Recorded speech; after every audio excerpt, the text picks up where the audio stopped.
यहां जो आप कर्म कर रहे हैं वो आपको भोगने पड़ेंगे, अच्छे या बुरे। बिना भोग के ये नष्ट नहीं होते। एकमात्र उपाय है, जैसे आपको वकीलों के द्वारा प्रमाणित कर दिया गया कि यहां के वकील हैं चित्रगुप्त, पूरी सीन सहित आपकी चेष्टाओं को अंकित किया जाता है, वो आपके मन में है, आगे प्रसंग आएगा। और जज हैं यमराज, धर्मराज जी, और दंड अधिकारी हैं यमदूत, और दंड विधान जहां होता उसे कहते हैं नरक। तो जैसे यहां जज ने कानून से अपराध करने वाले को दंड दे दिया, जाओ तुम्हें फांसी की सजा, राष्ट्रपति का अधिकार है, वो पूरा माफ कर सकता है।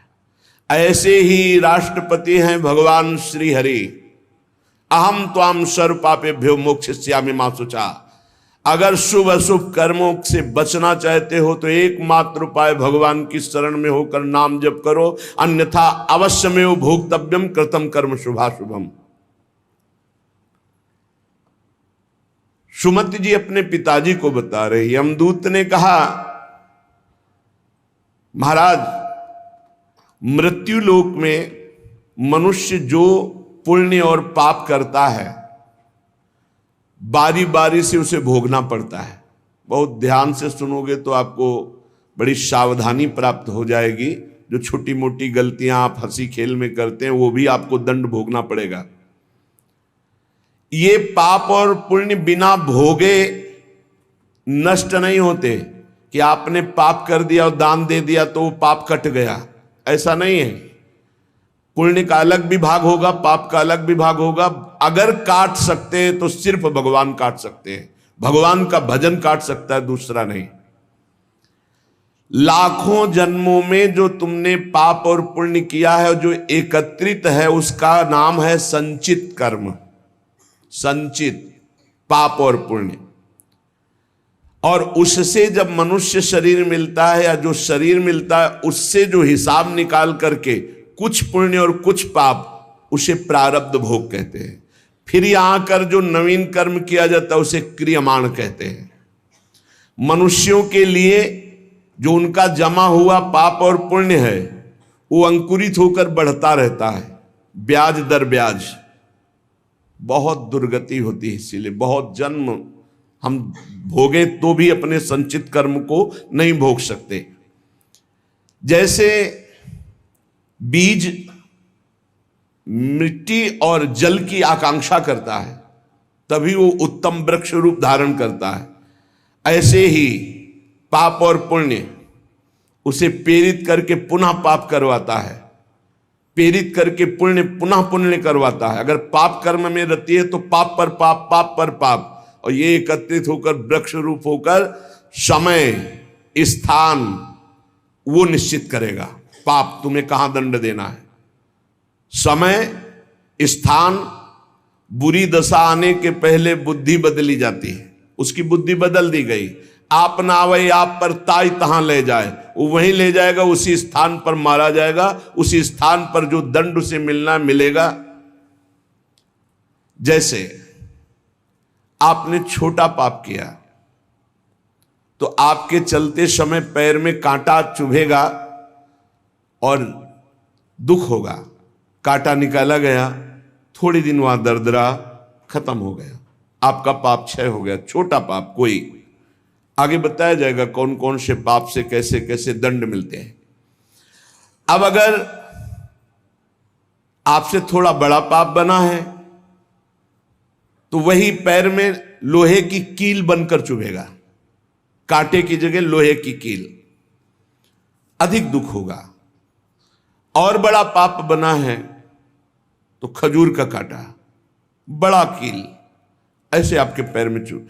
बिना पाप कर्म के कहीं भी किसी को कोई भी दुख नहीं हो सकता। सिर में दर्द होना, आजीवन पूरे जीवन सिर का रोग हो गया कि वो दर्द ही होगा 2-4 दिन में, 10 दिन में, पाप का कारण। अपथ्य भोजन, सर्दी सहन न होना, गर्मी सहन न होना, हर समय हृदय जलते रहना पाप का लक्षण। भिन्न भिन्न पाप भिन्न भिन्न प्रकार के दुख देते हैं दीर्घ काल तक। शस्त्र और अग्नि आदि का भय ये पाप के कारण होता है। अनेक जन्मों के संचित पाप कोई इसी जन्म के केवल नहीं है, वो केवल मंडराते रहते हैं आकाश में दंड देने के लिए, समय इंतजार करते हैं। जैसे नरक में पड़े हुए जीव तुम देख रहे हो, घोर पाप का फल भोग रहे, केवल दिखाया गया था नरक। जानते हो किस बात से? कल याद होगा, सुमति जी ने पानी पीने जाने वाली गौओं को वैश्य कुल में 7वें जन्म में जन्मे जब थे तो उन्होंने उनको नहीं पीने दिया। इसके अपराध से उनको नरक दिखाया गया था। तो वो यमदूतों से प्रश्न करते जाते हैं और उनका उत्तर यमदूत देते जाते हैं। ये जो तुम देख रहे हो तड़पते हुए जीवों को नरक में, महापापी लोग हैं, अपने पाप का फल भोग रहे हैं। जब कोई पुण्यात्मा होता है तो स्वर्गलोक में जाता है, देवताओं के साथ रहता है, गंधर्व उसका गुणगान करते हैं, अप्सराओं का नाना प्रकार से सुख उठाते हैं। और जब पुण्य भोग क्षीण हो जाता है तो फिर यहां आकर के मनुष्य लोक में अपने कर्मानुसार जन्म लेते हैं। राजन, ये जो तुमने पूछा कि किस किस पाप से पापियों को कौन कौन सा नरक में दंड मिलता है, वो मैं बतला रहा हूं। जो नीच मनुष्य कामना और लोभ के वशीभूत होकर दूषित दृष्टि से हर स्त्री को भोग भाव से देखता है, जिसको देखता है बस काम भाव से देखता है। बोले जो दुष्ट दूषित भाव से माताओं बहनों को भोग दृष्टि से देखता है, तो यहां बड़ी बड़ी चोंच वाले वज्र के समान जिनकी चोंच ऐसे गिद्ध बार बार हजारों वर्ष उनकी आंखों को नोचते और खाते रहते हैं। वो आंखें बार बार होती रहती हैं, बार बार निकालते। यही वहां है कि मरना नहीं है। उनकी दोनों आंखों को वज्रतुल्य नरक के पंछी बार बार निकालते हैं और खाते हैं, और उनके पुनः नए नए नेत्र उत्पन्न हो जाते हैं। इस पापी को पलक झपकने तक के लिए विश्राम नहीं मिलता, निमिष तक के लिए कि थोड़ा चैन मिल जाए, महान दुख होता रहता है। हजारों वर्ष तक उसको इस नेत्र दर्द पीड़ा भोगनी पड़ती है। और फिर जब मृत्युलोक में जन्मता है तो नेत्र रोगी पैदा होता है। वो यहां पैदा होगा नेत्र रोगी, या नेत्र ही नहीं है या नेत्रों में दिखाई नहीं दे रहा, कई तरह के व्यवधान, जिन्होंने नेत्रों का दुरुपयोग किया।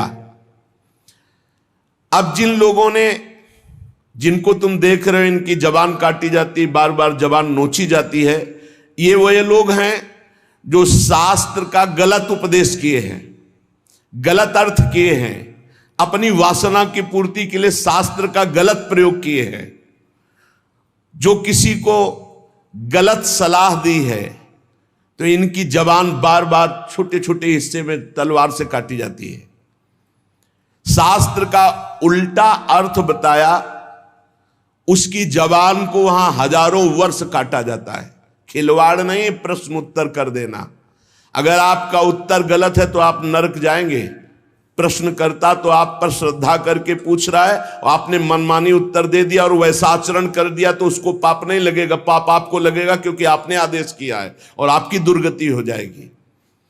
इसीलिए अनाधिकारी को जब जनक जी महाराज विदेह राज ने पूछा, निमि जी ने नवयोगेश्वरों से कि मैंने यही प्रश्न कर्म के विषय में सनकादि से पूछा था, वो मौन थे, कोई उत्तर नहीं दिया, क्यों? तो बोले उस समय आपका ज्ञान जागृत नहीं हुआ था, आप उस समय अनाधिकारी थे, कर्म का बड़ा सूक्ष्म विषय होता है, इसीलिए मौन थे। ऐसा नहीं कि हर प्रश्न का उत्तर फटाक से दे दे, और वो गलत है अगर उत्तर तो शास्त्र सम्मत नहीं है तो उत्तर देने वाले को नरक का दंड मिलेगा, उसकी जबान हजारों वर्ष वहां काटी जाएगी। जो शास्त्र का गलत अर्थ करता है, जो शास्त्र को अपनी वासना पूर्ति के लिए घुमा करके बोलता है, जो किसी को बुरी सलाह देता है, उसकी जबान यहां काटी जाती, जो देख रहे हो। और हे सुमति जी, जो वेद की निंदा करते हैं, देवताओं की निंदा करते हैं, संतों की निंदा करते हैं, वैष्णव की निंदा करते हैं, गुरु की निंदा करते हैं, गुरु पर दोष दृष्टि करते हैं, गुरु को वक्र दृष्टि से देखते हैं, क्रोध दृष्टि से। उन सब को यहां भयंकर वज्र तुल्य वाले जिनकी चोंच है, ऐसे पक्षी गिरा गिरा करके उनके अंगों को नोचते हैं, जबान, आंख और उनके शरीर के अंगों को। जितने निमेष तक उनके द्वारा ये जिह्वा जनित पाप हुआ है, उतने 1000 वर्ष तक उनको पक्षी नोचते हैं। जो नराधम बिना दोष के दो मित्रों में फूट डाल देते हैं, एक दूसरे की चुगली करके, पिता पुत्र स्वजन में भेद पैदा कर देते हैं, और जो पुरोहित, बहुत ध्यान देने योग्य बात, अनुष्ठान का संकल्प लेता लेकिन अनुष्ठान पूर्ण नहीं करता, जजमान को क्या पता। जो पुरोहित जजमान से नियत संख्या ले ली धन और अनुष्ठान पूरा नहीं किया, या जो अपनी माता और पिता का अपमान किया, जो अपनी शरणागत, अपने अर्धांग विराजमान पाणि ग्रहण की हुई पत्नी का विविध प्रकार से अपमान और शोषण किया, वो यहां आरे से चीरे जाते हैं 1000 वर्ष तक। दिखाया, देखो ये बीच आरे से आराम आराम से एक एक अंग चीरे जाते हैं। उस पुरोहित को भी दंड मिलता है, उस पुत्र को दंड मिलता है जो माता पिता का अपमान, उस पति को दंड मिलता है जो पत्नी का शोषण, उस पत्नी को दंड मिलता है जो पति से छल करती है। आप खुली आंख इनकी दुर्गति देख सकते हैं। जो दूसरों को कष्ट देने का स्वभाव बना लिया है, बातचीत चेष्टा से कष्ट ही देना है, जो दूसरों की प्रसन्नता में जलते हैं, जो दूसरों की घरों में, सोए हुए घरों में आग लगा देते हैं या फसलों में आग लगा देते हैं और उनको प्राणांतक कष्ट देते हैं, उन अधम पापियों को यहां जलती हुई आग में जलाया जाता है। तुम देख लो, तपती हुई बालू डालकर उनको भूना जाता है और यहां आग में उन्हें जलाया जाता है। जो एक जगह निमंत्रण मिला, फिर दूसरी जगह निमंत्रण मिला, तो पहले निमंत्रण वाले को छोड़ करके दूसरे के यहां निमंत्रण पाकर फिर पहले वाले के यहां निमंत्रण पाने गया। ऐसा नहीं है, ये नर्क का कारण बन जाएगा। एक जगह निमंत्रण है, वहां गए, अगर हम भूखे हैं तो भूखे, नहीं मिला तो नहीं मिला, अब दूसरे दिन देखा जाएगा। 2, 3, 4 निमंत्रण, ऐसा नहीं। जो ब्रह्मर्षि किसी देव कार्य के लिए, पितृ कार्य के लिए यजमान के द्वारा निमंत्रित किया गया और वो दूसरी जगह भोजन कर लिया, दूसरे निमंत्रण को स्वीकार करके फिर उसके यहां भोजन करने गया, तो उसको यहां नरक में 2 टुकड़े करने वाला दंड मिलता। बार बार उसके 2 टुकड़े, ये बार बार बहुत जगह भंडारा, बहुत जगह निमंत्रण, ये ऐसा नहीं है। सिद्धांत है, तुम भूखे हो तो एक जगह चले जाओ और अपना पेट भरो, भजन करो। ये नहीं कि 5 जगह चले गए तो खूब दक्षिणा 5 जगह की मिली तो सुन लो। ये तस्मा शास्त्रम प्रमाणम, ये शास्त्र है, मनमानी नहीं। पहले ऐसा कभी ब्रह्म ऋषि जन नहीं करते थे। 5 घरों में भिक्षा मांग लो, या निमंत्रण है तो एक जगह जाके पेट भर लो जो रूखा सूखा मिले। ये 14 जगह भंडारा, 14 जगह निमंत्रण, तो उसकी व्यवस्था है। ये नरकगामी बना देगा, बुद्धि भ्रष्ट हो जाएगी। जो सदैव कड़वी बातें बोलकर लोगों के दिल पर चोट पहुंचाते रहते हैं। कुछ लोगों का ऐसा स्वभाव होता है, जब बोलेंगे तो हृदय की पीड़ा प्रकट हो ही जाए, ऐसा उनका है। ऐसे हैं वो, ऐसे बोलते हैं कि अत्यंत पीड़ा दे। ऐसा करने वालों को यहां के पक्षी टूट पड़ते हैं, नरक में लाते हैं, नोच नोच करके उनको खाते हैं। जो यहां किसी की चुगली करता है, उसकी जिह्वा तेज छुरे से बार बार ऐसे ऐसे चीरी जाती है, फिर पूरी हो जाती है, फिर चीरी जाती है। जिन्होंने उद्दंडतावश अपने पूज्य जनों का अनादर किया, उनको मारा पीटा, गुरुजनों को, अपने गुरु को, माता को, पिता को, बाबा को, पितामह को, ये पूज्य जन है, ये गुरु के समान पूज्य है। जो अपने गुरुजनों को, पूज्य जनों को अनादर करता है, दंड देता है, मारता है, पीटता है, वो देखो ये कुंड बने हैं विष्ठा के, पीब के और मूत्र के। मूत्र का कुंड, विष्ठा का और पीब का। नीचे करके मुख उन्हीं कुंडों में डाल दिया जाता है, ऊपर से पैक कर दिया जाता है। हजारों वर्ष वही खाओ वही सड़ो, कितना भयानक कष्ट है। नीचे के मुख करके उसमें डाल दिया जाता है। जो लोग भोजन बनाने, बहुत ध्यान से सुनो, भोजन बनाना उद्देश्य रखो, यज्ञ है, यज्ञ के लिए भोजन बना रहे हैं। सबके हृदयों में भगवान है। पहले भोग लगाओ श्री भगवान का, फिर दरवाजे पर निकलो और आसपास झांक के देखो, कोई पशु पक्षी, कोई मनुष्य, कोई संत महात्मा, कोई भूखा तो नहीं दिखाई दे रहा। अगर एक गाय है, कुत्ता भी, तो घर से जाओ, रोटी लाओ, पहले उसे डालो, भगवत स्वरूप मान करके पहले। फिर अपने घर में जो बड़े बूढ़े हैं सबसे पहले उनको पवाओ, बच्चे जो हैं उनको पवाओ। अच्छी अच्छी चीज तुम पालो, बड़े बूढ़े नहीं, अभी आगे आएगा, उनको भी दंड मिलता है। तो जो रसोई बनाए तो उसे भाग लगाना चाहिए। देवता का भाग, अतिथि का भाग, कौवे का भाग, गाय का भाग, और अपने जो पूर्व के बुजुर्ग जन हैं पहले उनकी सेवा। अच्छा, जो भी रसोई बने, भगवान का भोग लगाया, दरवाजे तक गए, अतिथि को देखा, एक गौ के लिए ग्रास निकाला, एक कौवा पक्षी आदि के, जरूर जरूर ये नहीं निकालोगे तो पाप है। गीता जी में कहा जो अपने लिए पका के पाता है वो पाप पाता है। तो जो अभ्यागत, अपने बुजुर्ग और अतिथि, अब कोई साधु महात्मा आया, माना कोई भी हो, वो दरवाजे में पुकारा, राधे श्याम, आप छुप नहीं सकते, आपको निकलना पड़ेगा। हाँ, राधे राधे, क्या चाहिए, क्या सेवा करूं आपकी? आप जल पिएंगे, आप भोजन पाएंगे? नहीं, मुझे पैसा चाहिए। वो नहीं दे सकता, खत्म खेल, आपका आदर हो गया। आप मृदु वचन में इतना तो बोल सकते हैं, राधे श्याम, आप इतना बोल सकते हैं, आप जल पिएंगे, आप रोटी पाएंगे, भोजन प्रसाद पाएंगे। नहीं, मुझे रुपया चाहिए। नहीं, मेरी श्रद्धा नहीं, मैं नहीं दे सकता, सामर्थ्य नहीं है, श्रद्धा नहीं है, कुछ भी आप कह दो उस पर चलेगा, पर आपको निकलना चाहिए। यदि आप छुपे रहे हो, आपके कान में आवाज आई, आपके दरवाजे से भिक्षुक वापस जा रहा, तो आपके सुकृत नष्ट हो जाएंगे और आपको पाप लगेगा। ये धर्म है, अतिथि देवो भव। देना ना देना वो आपके ऊपर की बात है, लेकिन मृदुवचन, जल और भोजन, ये तीन तो प्राय सब नहीं, कुछ है एक फल दे दे। अगर वो कहता है मुझे भूख लगी है, तो आप वहीं गेट के बाहर बैठिए, परिचय नहीं है इसलिए, घर में जो सदस्य पुरुष वर्ग का, उससे 2 रोटी भेज दीजिए। जो दुष्ट आए हुए अतिथि का अपमान कर देता है, अतिथि देवो भव, बड़ी महिमा है गृहस्थ धर्म में अतिथि सेवा, साधु सेवा की। उसे यहां पीब चाट चाट के पवाई जाती है नरक में,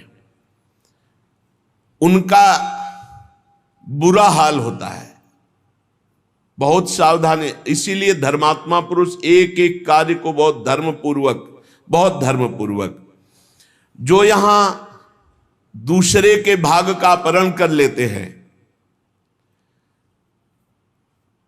पंगत में एक ही भोजन चलना चाहिए, ऐसा नहीं छुपा होना चाहिए कि 10 लोगों को और 10 लोगों को और। घर में ऐसा छुपाव नहीं होना चाहिए कि बूढ़ा बुढ़िया के लिए सूखी रोटी दाल और आप गर्मा गर्म हलवा और अच्छे अच्छे पदार्थ पा रहे हो। जो ऐसा भेद करके भोजन करता है, मुखिया मुख सो चाहिए, खान पान सो एक। जिसके घर में समर्पित नौकर हैं उनको भी वही भोजन पवाओ जो तुम पाते हो। ऐसा नहीं हो सकता कि तुम बढ़िया बढ़िया और फिर निकृष्ट भोजन उसको, ये तुम्हारा पाप बन रहा है। सबके हृदय में भगवान है, भोजन वही, तुम भले बचा खुचा पालो, घर के मालिक हो, लेकिन सेवकों को, बालकों को, वृद्धजनों को, अतिथि जनों को भरपूर।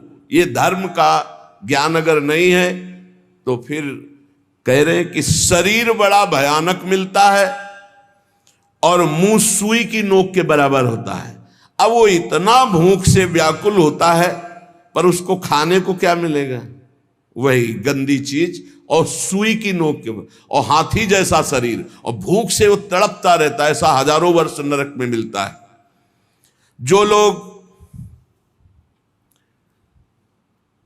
पंक्ति में ब्रह्म ऋषियों को, वैष्णवों को बैठाल दिया, जैसे कई कि अपने रिश्तेदार आए तो पुआ पूरी हलवा, और अगर साधु महात्मा आए तो हृदय में जलन हो रही है। ऐसा भक्त चरित्रों में पाया गया है कि भक्तजन आए तो देख करके जलन पैदा हो गई और कहा हम बीमार हैं, हमसे नहीं हो पाएगा। और जब उनका भाई आया तो पुआ खीर और सब चकाचक, तो भक्त आए तो उन्होंने कहा हमारे रिश्तेदार भक्त आए तो तुम्हारा शरीर दर्द कर रहा था, और जब तुम्हारे भाई आए तो बोले रिश्तेदार ऐसे चले जाएंगे? नहीं तो संत वैष्णव ऐसे चले जाएंगे। पूरी पुआ खीर सब संतों को पवाया, और जो खिचड़ी आदि स्वयं बनाई थी वो पवाया उनके रिश्तेदारों। जो ब्रह्म ऋषियों को निमंत्रण करके, साधु वैष्णव को पंक्ति में बैठाल करके अपने लिए अच्छा भोजन, देखो बहुत सावधानी। हरिराम व्यास जी ने जब देखा उनकी पत्नी दूध परोस रही थी, उनके उसमें मलाई गिर गई तो नाराज हो गए और कहा ये पति है शरीर इसलिए मलाई गिरा दी, जाओ आज से सेवा से त्याग। हमारे पति ये संत जन है, संत जनों के आगे मलाई क्यों नहीं गिरी? दूध की मलाई हमारे आगे ही क्यों गिरी? क्योंकि हरिराम व्यास रूपी शरीर तुम्हारा पति है, इसलिए मैं तुम्हारा त्याग करता हूं, आज से सेवा में तुम्हारा अधिकार नहीं। यद्यपि उनका ऐसा भाव नहीं, लेकिन कितने इसीलिए सावधान। अब अपने घर वालों के लिए अच्छे अच्छे लिए और संत महात्मा वैष्णव अतिथि के, तो बोले उसे दंड मिलता है, नरक में ला करके उसे विविध प्रकार से सताया जाता है। जब कोई अर्थार्थी शरणागत तुम्हारी शरण में आ जाए और तुम उसके साथ धोखा करो तो यहां भी दंड मिलेगा और वहां भी दंड मिलेगा। एक पूज्य भाई जी से हनुमान प्रसाद पोद्दार जी ने घटना लिखी कि मैं नाम खोल करके नहीं कहूंगा क्योंकि उनके पारिवारिक जनों को दुख होगा। मेरे परिचय के थे भाई जी महाराज के, मेरे परिचय के थे, गांव भी लिखा है, गांव का नाम भी लिखा है कि वो मेरे परिचय के थे और दो भाई थे। उनमें से किसानी का कार्य होता था। किसानी के बहुत पुरानी घटना नहीं है भाई जी महाराज कह रहे, कुछ वर्ष की है, अक्षरशः सत्य है। ये कोई हम कथा नहीं कह रहे, हम जानबूझ करके पता नहीं दे रहे। मुझे जिला गांव सब पता है। वो कृषि कार्य करते थे, गृहस्थी का कार्य किसानी से पूरा होता था। उनके पास एक बैलों की जोड़ी बहुत सुंदर थी और एक बैल, दो भाई थे। एक दिन संध्या काल के समय जो व्यापारी थे बैलों के, उनको पता चला गांव में दो किसानों के पास बहुत सुंदर दो जोड़ी बैल हैं, एक जोड़ी से उनका काम चल सकता है, आप प्रयास करेंगे तो एक जोड़ी बेच देंगे। अर्थ है आपकी शरण में आया है तो आपको अपने प्राणों की बलि चाहे देनी पड़े, उसकी हानि नहीं होनी चाहिए, शरणागत की हानि नहीं होनी चाहिए। अगर हानि हो गई तो नारकी गति मिलेगी और यहां भी दंड मिलेगा तत्काल। ये महत पाप है, शरणागत का त्याग महत पाप है। अब वो दो व्यापारी थे, अब वो कई बैल खरीदना बेचना उनका काम था। वहां आए और उस समय 12,000 रुपए की जोड़ी तय की। उनको बहुत अर्थ लगा, 12,000 रुपए मिल रहे, दो से काम चला लेंगे, फिर गौएं हैं बछड़े हो जाएंगे, फिर काम चलेगा। 12,000 रुपए ये देंगे और ये व्यापारी हैं तो उनके पास थैला भी था तो और भी रुपए होंगे। संध्या का समय था। व्यापारी ने कहा कल सुबह हम बैल लेकर चले जाएंगे, आज रात हम तुम्हारे यहां सो जाएं। रात्रि हो रही, उनके मन में तुरंत चलने लगा दोनों किसान भाइयों के। उन्होंने कहा हाँ हाँ बहुत आराम से खाइए पिए, आपका घर है। उनका आज रात्रि हम आपकी शरण में हैं, आप हमारे और हमारे धन की रक्षा कीजिए, कल सुबह हम 12,000 आपको देकर आपके बैल लेकर चले जाएंगे। अब एक तो अतिथि, दूसरे शरणागत। रात्रि में अच्छा भोजन पवाया और बारंडे में लिटा दिया। घर के बाहर चौपार होती थी, जिसे बारंडा कहा जाता है, उसे चौपार कहा जाता है। वो 8-9 बजे शयन कर गए। कहीं कहीं बरोठा कहा जाता है, कहीं बारंडा कहा जाता है, कहीं चौपार कही जाती है। अब दोनों ने अपनी पत्नी से विचार किया कि अगर इन दोनों को मार दिया जाए तो बैल भी नहीं जाएंगे, 12,000 तो मिलेंगे भी, और भी व्यापारी है, पैसा इसके पास है, बहुत आनंद रहेगा।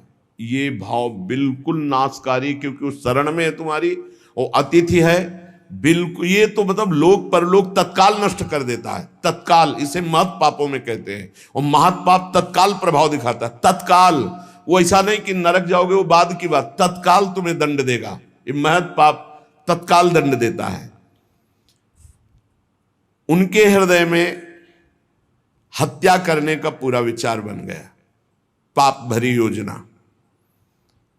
पत्नी उनकी सहयोगी हुई तो पत्नी ने कहा पहले लाश गाड़ने की व्यवस्था तो सोचो, घर में तो गाड़ी नहीं जा सकती। तो उनका हमारा खेत है बगल में गन्ने का, हम दोनों जा रहे हैं और एक ही गड्ढे में दोनों को दबा देंगे, इनके नाप का गड्ढा खोद के अभी आते हैं हम। वो अति शीघ्र गन्ने के खेत में जाके गन्ना काट के और गड्ढा खोदने लगे। दैव योग से एक पड़ोसी को सोच लगी। भगवान का विधान होता, जाको राखे साइया मार सके न कोई। वो सोचा बगले में गन्ने का खेत है, यहीं निपट लेते। पहले शौचालय तो हुआ नहीं करते थे, गांव के बाहर खेतों में दूर जाना होता था। अब वो गन्ने के खेत में बगले में जाके, अब ये बोले इतने में 2 आ जाएंगे। उसको लगा ये रात्रि में क्या प्लान बना रहे हैं। नजदीक गए, वो देखो एक को नीचे कर देंगे, एक को ऊपर कर देंगे। बोले कहीं पाप तो नहीं हो रहा। बोले 20,000 रुपया उसके पास है, तुम पाप की सोच रहे हो।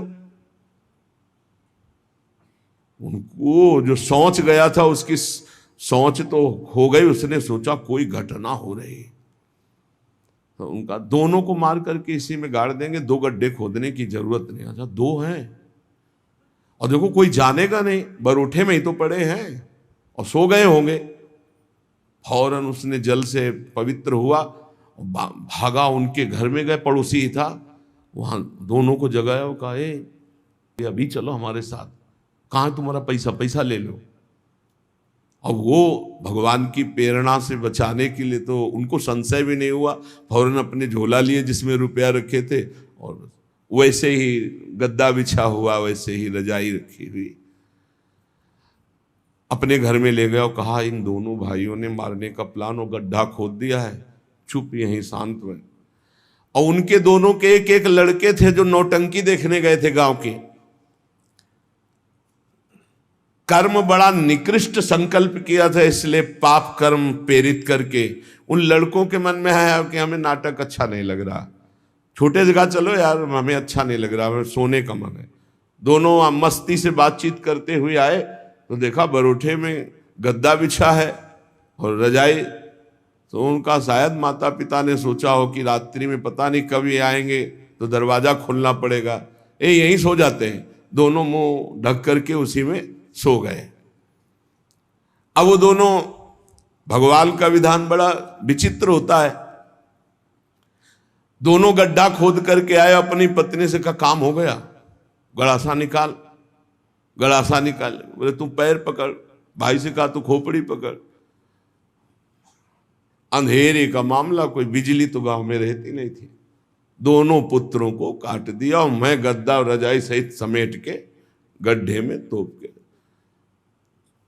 अब जब वहां गड्ढे में डालिया तो बोले झोला कहाँ है रुपया का?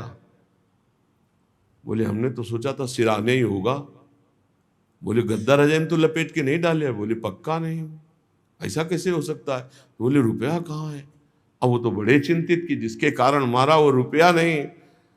और फिर गए गड्ढा खोदा और जब देखा कि हमारे लाला, हमारे ही पुत्र, और ना तो चिल्ला सकते हैं ना रो सकते हैं, ढूंढा वहां पैसा नहीं, ना वो जिनको मारना था वो थे नहीं, अपने बेटों को मार दिया। सुबह हुआ तो पड़ोसी निकाल के लाया उनको, कहा ए भाई बड़ा सुंदर प्लान बना रहे थे इन दोनों को मारने का, पैसा भी सुरक्षित और ये भी सुरक्षित, अब हम जा रहे हैं सरकार से रिपोर्ट करने। दोनों को जेल हुई, दोनों पुत्र मारे गए, दोनों पत्नी और पति सहित सजा को प्राप्त। अगर शरणागत है, कोई धन लिए हुए है, आपके समीप आया हुआ है और आप थोड़ा भी लालच करके उनका अहित करना चाहते हैं तो शरणागत का अहित सोचना मात्र अहित कर दिया, ये तो यहां दंड मिला, पूरा जीवन बर्बाद हो गया, पूरा जीवन बर्बाद हो गया। पति पत्नी जेल में, लड़का मार डाला, रह क्या गया, सब बर्बाद, और अब नारकी गति भी होगी। तो कह रहे हैं जो आए हुए शरणागत के साथ छल करता है तो यहां थूक, खखार, बिष्ठा, इसके कुंड बने हैं, इनमें डाल दिया जाता है, आनंद लो। सोचो, थोड़ी देर भावना करो, गटर में पैक कर दिया जाए, आपको मरना है नहीं, थूक खखार लाल, उसमें ये नारकी गतियां हैं। हे सुमति, बहुत ध्यान दीजिए, जो लोग झूठे मुंह और झूठे हाथ, देवता का स्पर्श, देवता को प्रणाम, गुरुजनों को प्रणाम, जो लोग ऐसा अपवित्र कार्य करते हैं उनके हाथों को यहां यमराज तिल तिल भर करके काटते हैं। जैसे कोई सब्जी नहीं काटता, ऐसे बड़ी रफ्तार से ऐसे बार बार काटते। अरे ऐसे थोड़ी शास्त्र में हम यहाँ खाए डोल रहे हैं, ऐसे जूता पहने भोजन कर रहे हैं, न कुल्ला न आचमन, ये सब नारकी गति को प्राप्त होने वाले जीव, तभी बुद्धि भ्रष्ट मनमानी आचरण कर। पहले जानते हो गांव में कैसे पंगत पवाई जाती थी, सबके चरण धोए जाते थे। आप महाभारत में पढ़िए, राजसू यज्ञ में जितने राजा आए थे सबसे अग्र पूजा भगवान की हुई, लेकिन भगवान ने सेवा ली थी सबके चरण धोने की। कितना पवित्र व्यवहार था, शास्त्री, पट्टी बिछा दी, चरण धो दिए, हाथ धुलवाए, कुल्ला करवाए, सब बैठे, सबके तिलक पूजन, और सबका फिर वो पत्तल, दोना, सकोरा, ये पवित्र है। ये होटलों में जो खाते हैं ना, वहां रज लगा के थोड़ी धोते हैं, ऐसे मारा पानी पाइप से, बस वही रुमाल हजारों में फेर दी। अब मतलब किसको है, जब वो कौन सा भोजन कहते हैं जिसमें सब ऐसे ले लेकर पाते हैं। हाँ, अब हमें तो कहना भी नहीं आता। अब सोचो उसमें वही शराब पिए हुए व्यक्ति खा रहा है, उसी से आप ले रहे, उसी से जो जो मना। अब वो पाया फिर लेने का मन है, फिर कोई रोकने वाला है, वहां कोई खड़ा है नहीं, सब रखे बोले ये वीआईपी लोग हैं, वीआईपी लोगों को वीआईपी व्यवस्था है, समझ लीजिए। जो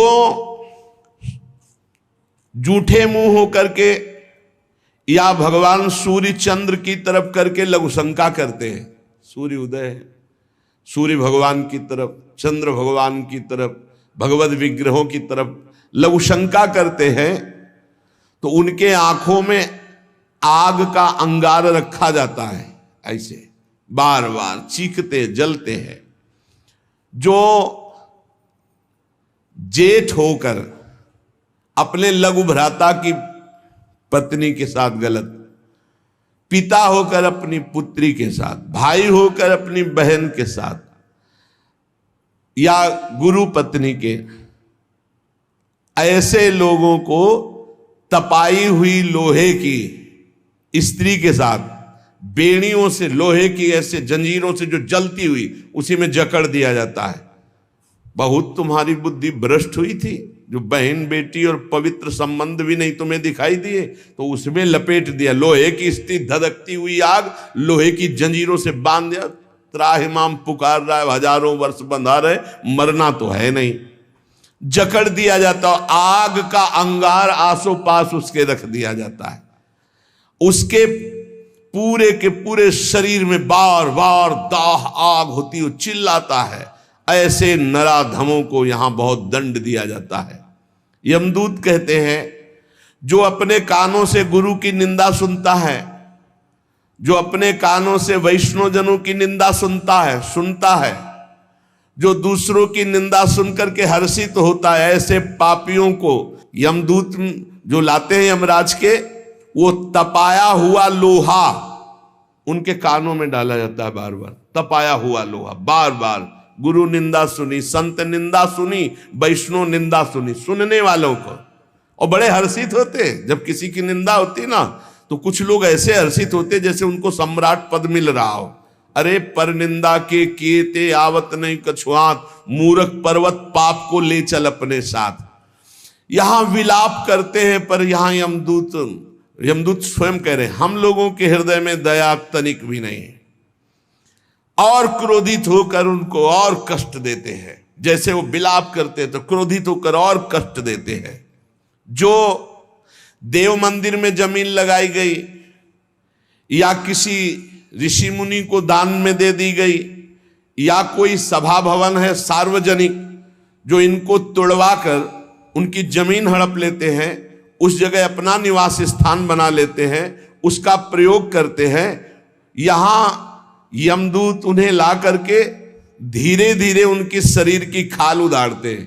पूरी उधल गई, फिर शरीर में नई खाल, फिर धीरे धीरे होश में।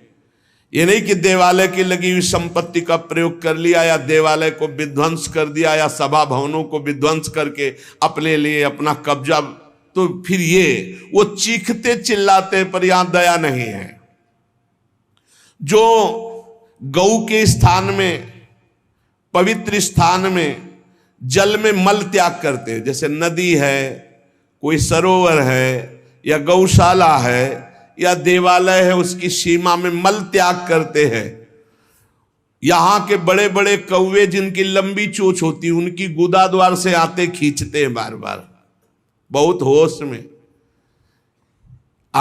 ये शास्त्र सुने नहीं जाते, इसलिए मनमानी पापाचरण होते हैं। जो जहां मनाया वहां, जो अपनी कन्या को रकम दे के बेचते हैं, बेचना होता है कि हमको इतना, ऐसा एक से बेचा फिर दूसरे के साथ बेचा, उसको यहां लाया जाता है और उसके शरीर में बड़े बड़े घाव किए जाते हैं, और फिर नमक की नदी है, उस नदी में डाल दिया जाता है। वो मात क्लेशित हजारों वर्ष। जो मनुष्य विकट संपत्ति और वो समस्याई नष्ट हो गई, पुत्र, भृत्य, पत्नी, बंधुवर्ग और बुजुर्ग जन, किसी का त्याग कर देता है विपत्ति आने पर, और अपना पेट पालन करने लगता है, इनको छोड़ देता है। तो यहां हम लोगों में कुछ यमदूत ऐसे हैं जो बिल्कुल कर्कश होकर के उनके मांस को नोचते हैं और उसी के मुंह में डालते हैं, उसी को खवाते हैं, उसे खाना पड़ता है। जो मनुष्य अपने पुण्यों को यहां बेच देते हैं, उनकी बड़ी दुर्गति होती है। जैसे 1 घंटा नाम कीर्तन करेंगे 500 रुपया लेंगे, अमुक कार्य करेंगे अमुक रुपया लेंगे। जो अपने पुण्यों को बेच देते हैं, कई तरह से बेचना होता है, अब उनकी व्याख्या कहां तक करें। जो अपने पुण्य कार्यों का दाम लेते हैं, बेच देते हैं, वो पापी हैं, और उनको यहां चक्कियों में डाल के नरक में पीसा जाता है, जैसे आटा पीसा जाता है। बेचे ही वेद धर्म दुइले ही, ऐसा नहीं था। परोपकार के लिए ब्रह्म ऋषियों का जीवन था। कुछ मिला नहीं, किसी भी तरह जीवन व्यतीत करते थे। कृष्ण शरीर, बड़े बड़े चक्रवर्ती सम्राट भयभीत होकर खड़े हो जाते थे। तप पूर्ण जीवन, बेचने का कहीं विधान नहीं। जो जीवन में अपने किए हुए पुण्यों को बेच देते हैं, उनको वहां चक्की में जैसे आटा पीसा जाता है ऐसा पीसा जाता है। ये ना समझो कि मौज ले लो, यहां तुम मनमानी कर लो, भोगना पड़ेगा। अवश्य में भोक्तव्यम, नरक में जाकर के हिसाब भोगना पड़ेगा। चक्कियों में पीसे जाते हैं जो अपने पुण्य कर्मों को बेचते हैं। जो यहां किसी की धरोहर मिली, ये भैया हमारे इतने रुपए रख लो, ये सामग्री रख लो, हम समय से ले लेंगे, हमारी अव्यवस्था है, और फिर वो मुकर गया कि कौन धरोहर कब दिया कैसे दिया, तो उन्हें यहां जलती हुई लोहे की जंजीरों से बांध दिया जाता है और ऐसे कुंड में फेंका जाता है जहां बड़े कीड़े भयामने विषैले, और वो उनको हजार हजार वर्ष तक नोच रहे, उसी में बंधे चीख रहे। कौन? जो दूसरों की दी हुई धरोहर को ना देकर मुकर जाते, कब तुमने दिया। जो पापी दिन में मैथुन करते हैं, शास्त्रीय मर्यादा में दिन में मैथुन करना निषेध है। जो रात्रि में पराई स्त्री से मैथुन करते हैं, दिन में चाहे अपनी स्त्री क्यों न हो, मैथुन निषेध है। और जो इसीलिए महाभारत में एक प्रसंग आता है, एक ऋषि को उनकी पत्नी ने दिन में बहुत प्रेरित किया। उनका नाम हमें तो स्मरण नहीं आ रहा, किंदम, हाँ ऐसे कुछ नाम था। तब उन्होंने कहा दिन में पुरुष रूप में तो हम आपके साथ मैथुन कर नहीं सकते, आप बहुत प्रेरणा करती, इसलिए पशु बनना पड़ेगा। तो आप भी अपने संकल्प से मृगी रूप धारण करो, मैं मृग रूप धारण करता हूं। ऐसा ही हुआ, मृग रूप होकर के वो सहवास कर रहे थे। इतने में ही महाराज पांडु ने देखा तो उन्होंने बाण संधान कर दिया। अब जे ही बाण लगा तो मृग रूप तो हट गया ऋषि, और तब वो हाहा खाए कि मुझे नहीं पता था कि आप ऋषि हैं। ऐसा तो उन्होंने घटना बताई थी कि मेरी पत्नी विवश थी काम से, इसलिए मुझे पशु रूप धारण करना पड़ा, क्योंकि दिन में मनुष्य रूप से मैं तो नहीं किया जा सकता। जाओ, तुमने मुझे इस स्थिति में मारा है, अगर ऐसी स्थिति तुम्हारी हुई अपनी पत्नी के साथ तो तुम्हारे मृत्यु का योग हो जाएगा। मृत्यु का योग हो भी गया। तो जो दिन में अपनी स्त्री से या रात्रि में पराई स्त्री से, वो यहां पापी जन लाए जाते हैं। बहुत गहरा कुंड है जो खोपड़ी के बल उसमें छोड़े जाते हैं, और लोहे के बड़े बड़े नीचे कांटे लगे हुए हैं, पूरा बिंध जाते हैं, फिर निकाले गए, फिर फेंके। अरे भाई होश में, जैसी थरिवंश नरक गति दुर्भरियम द्वारे कटियत नक्षी के।